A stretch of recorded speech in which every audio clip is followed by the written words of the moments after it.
Hello guys! Welcome. Collective reading tayo ngayon. So, tingnan natin kung ano yung mensahe sa'yo. Okay? So, love reading tayo ngayon. Para to sa mga single na ready to mingle. So, tingnan natin kung meron bang parating sa buhay mo. Okay? Ayan. Give me the message. Meron bang parating sa buhay mo? Or may idea ka ba kung sino tong taong parating sa buhay mo? Okay? So, tingnan natin kung anong klaseng tao to.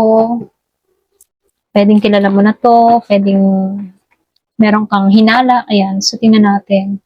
Give me the message.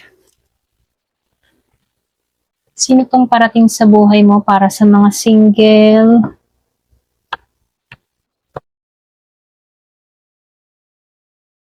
The Ten of Pentacles. Wow. The Star Reverse. Queen of Wands Reverse. Temperance Upright. Five of Wands Reverse. Queen of Cups. Seven of Wands. Merong Ace of Swords. King of Wands. Then King of Swords. The Magician Reverse. So, meron din ako nakikita ng Six of Pentacles.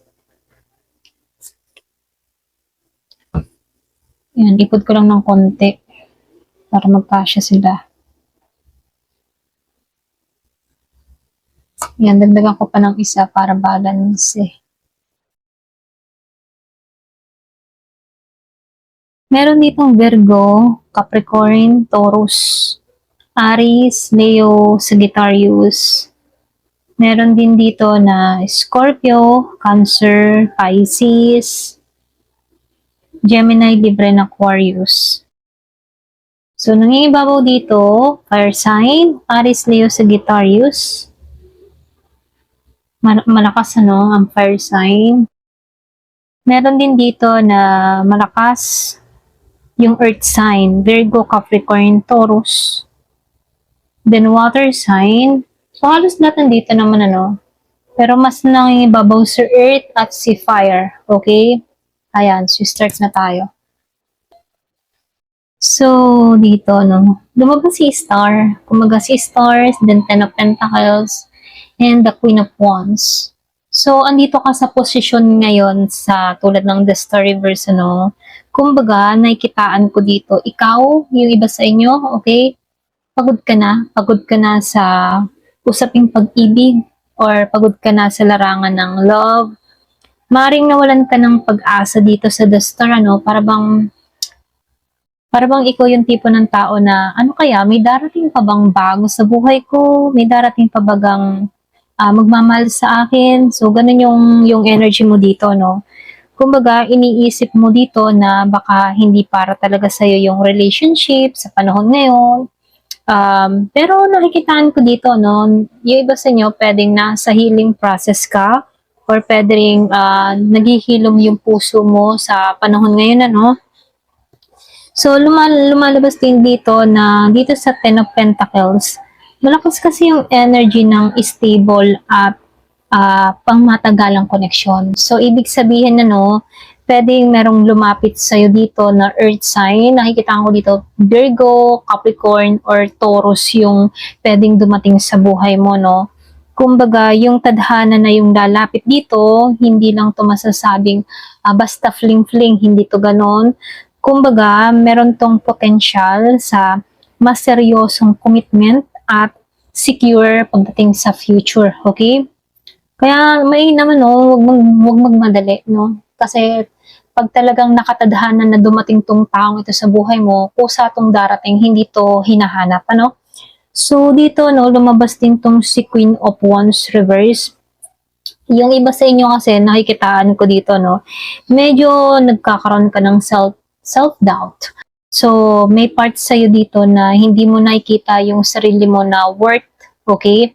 So, dito, posibleng meron ditong naging taong, alam mo yun, selosa, or possessive na energy sa paligid mo, kaya medyo dito para bang nag-aalinlangan ka na, okay? Para bang takot ka na magtiwala muli, Pwedeng ikaw nakaranas ka ng mga bad experience about sa relationship kaya medyo may pag-aanilangan ka, okay? So meron akong nakita ditong tao na Aries, Leo, and Sagittarius, fire sign, ano.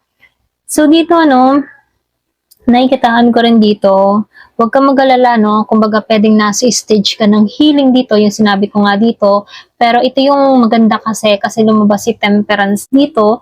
So, ibig sabihin, meron ditong divine timing. Yun yung magandang part divine timing. Yung hindi mo inaasahan, pero meron palang naghihintay. Alam mo yun?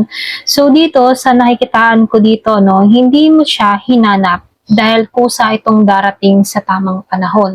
Kaya sinasabihan ka dito, huwag kang magmadali, huwag kang hanap ng hanap. Kasi yung destiny na yung kikilos sa'yo. Okay? So, nakikitaan ko dito, dahan-dahan yung pagdating ng tao na to. Okay? Kumbaga, may tamang timpla yung pagpasok ng tao na to sa buhay mo. Okay? So, dito, nakikitaan ko rin dito, no, lumabas itong si Five of Wands reverse at itong si Two of Cups upright. So, ibig sabihin, tapos na yung mga gulo na nangyari sa buhay mo. Mangyayari dito ay matatapos na yung confusion mo.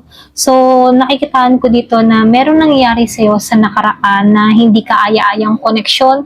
So, ibig sabihin, lumayo ka sa mga toxic energy at papasok ka sa mas peaceful na relationship, okay? So, nakikitaan ko rin dito, no, meron akong nakitang parating na water sign, Scorpio, Cancer, or Pisces, or pwede rin energy mo to, merong water sign dito na Scorpio, Cancer, and Pisces. So, dito, no, nakikitaan ko dito, ito yung pinakamalinaw na meron ditong parating sa buhay mo, yung masasabing soul connection and love connection. So, ibig sabihin, like ano yung, para ba siyang soulmate, or pwede rin yung tipo na twin flame, mga ganun yung energy na parating sa buhay mo. Okay? So, lumalabas din dito, no, may taong darating na pareho yung nararamdaman ninyo. Okay? Same yung feelings nyo, okay? Kumbaga, same yung intention, same yung feeling, same yung aura, okay? So, malakas yung chance na yung parating sa buhay mo ay genuine connection. Totoong connection. Kasi tapos ka na sa mga, ano, alam mo yun, yung mga hindi kaaya-ayang connection, nakalampas ka na doon, kaya hindi naman nahayaan dito ng divine na palagi kang sawi. Okay? Kaya dito, ipagkakalab sa'yo dito yung same mo, kapareho mo ng layunin, kapareho ng hinahanap mo pagdating sa usapang relasyon, ano. Ayan, pasensya na kung nauutal ako. So, dito, no, nakikitaan ko rin dito, ikaw to si Queen of Cups. Ikaw to, okay? Ganito yung energy mo, like Queen of Cups. So, ibig sabihin, ano, ikaw yung mas masasabing matured ka, or pagdating sa connection, sa relationship, matured ka, alam mo kung ano talaga yung gusto mo pagdating sa connection. So, mas marunong kang magmahal, nakikitaan ko dito na hindi ka pabaya. Okay? Once na ikaw ay nagmahal, talagang todo talaga yung effort mo, todo talaga yung pagmamahal mo. Ganun ka. Okay? So dito, nakikitaan ko dito dahil labis kang mapagmahal, ano, minsan hindi naman masama din na protektahan yung sarili, ano. Andun tayo sa point na, oo, magmahal tayo, pero syempre, magtitira pa rin tayo sa ating sarili, okay? So, kaya pumasok si Seven of Wands, ano, sinasabihin ko dito, protektahan mo din yung energy mo, okay?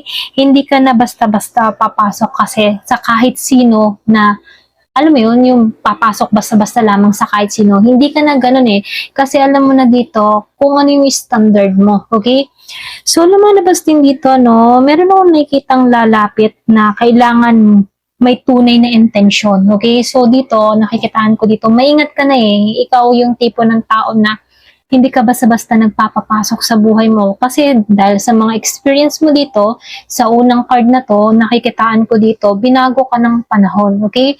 So, lumalabas din dito, no? Lumabas si Ace of Swords reverse at then si The Hangman reverse, ano?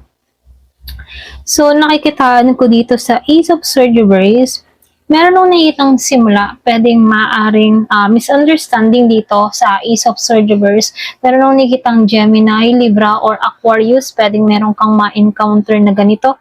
So, hindi ka basta-basta papasok dito sa Seven of Wands, pero nakikitaan ko dito, si Ace of Swords reverse, maaaring meron ditong misunderstanding or hindi agad malinaw yung communication. Meron namang ganun ano, sa unang pagkikilala or pag-uusap ano, pwedeng hindi nagkakaintindihan sa umpisa pero sa kalaunan din ay nagkakaayos din naman ano.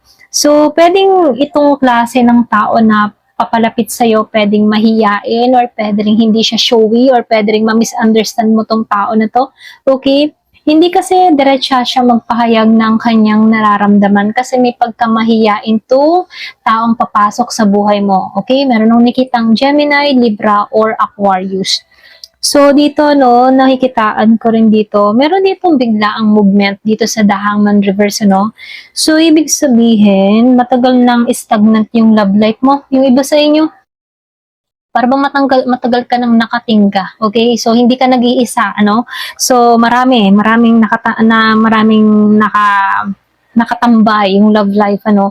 So, ibig sabihin, may paparating dito na bago, okay? Pagbabago, ika nga, ano? Kasi dito, lumabas si King of Wands. Yun yung magandang part dito. Lumabas si King of Wands, upright, at itong si King of Swords, upright. So, pareho silang naka-upright dito. Good sign to. Kasi dito, no, ito yung energy ng taong lalapit sa'yo. Ito yung nakakapanabik at or ito yung excitement, ano, dito sa King of Wands. Kumbaga, siya yung klase ng tao na very confident, very matured, very passionate, at may pagka-leadership yung vibe niya. Okay? So, ibig sabihin, malakas yung dating nito. Alam niya yung kanyang gusto. At ikaw yung magugustuhan ng tao na to. Para bang may something sa kanya. Okay? Very attractive din tong tao na to. So, nakikitaan ko dito, malakas dito yung fire sign, Aries, Leo, Sagittarius. Pwede merong lumapit sa buhay mo or pwede rin merong kang ma-encounter na tao na ganito yung aurahin, ano? Fire sign, Aries, Leo, and Sagittarius. So, dito, no, bukod sa pagiging passionate ng tao na to, no, matalino to dito sa King of Swords. Meron din ako nakitang Gemini, Libra, and Aquarius, ano. So, ibig sabihin, seryoso to, ano, maaaring practically siya mag-isip. Hindi siya mahilig sa drama. Ito lang nakikita ko kung ikaw yung klase ng tao or meron kang na-experience dati na relationship na pulos drama. So, nakikitaan ko dito, kaibahan ito na na-experience mo before, okay? So, nakikitaan ko rin dito sa The Magician Reverse, ano? Medyo meron lang ditong konting advice para sa no, konting pag-iingat lang. Kasi, lumalabas dito merong mixed signal or pwede ring taong magaling magsalita pero kulang sa action. Kaya, may naman no, kilatisin muna, okay?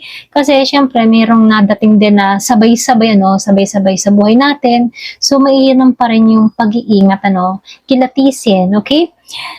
So, dito, no, lumalabas din si Six of Pentacles, King of Wands, at itong si Six of Cups reverse. So, ibig sabihin, no, balance, meron akong nakitang balanse, may pagbibigay at pagtanggap dito. So, Earth sign, Virgo, Capricorn, Taurus. Kumbaga, hindi lang to basta one-sided, ano, na connection. Nakikitaan ko dito, give and take, balanse. So, ito yung parating sa'yo, give and take, balanse. So, nakikitaan ko rin dito, kasi dito sa King of Wands, ano, dalawang beses na lumabas, ayan, pasensya na utala ko, lumabas, ayan, dalawang beses na lumabas si King of Wands. So, ito yun, ano, itong dalawang to, kumbaga, naulit si card. So, mas pinalakas nito yung mensahe, ano, kumbaga, itong klase ng tao nito, malakas yung pagka-masculine energy niya, ha. So, talagang papasok siya sa buhay mo. Talagang mapapa-wow. Ganun ka na lang dito, no? Kasi dito sa Six of Cups, lumabas Six of Cups reverse, hindi ito tungkol sa pagbabalik sa past. So, ibig sabihin, hindi ito past person. Mas nakikita ko itong tao na paparating sa buhay mo ay bago. Hindi siya ex-energy, ha? Okay? So, hindi siya ex. Kumbaga, nakikitaan ko dito para sa mga single, ano? Talagang single, ha?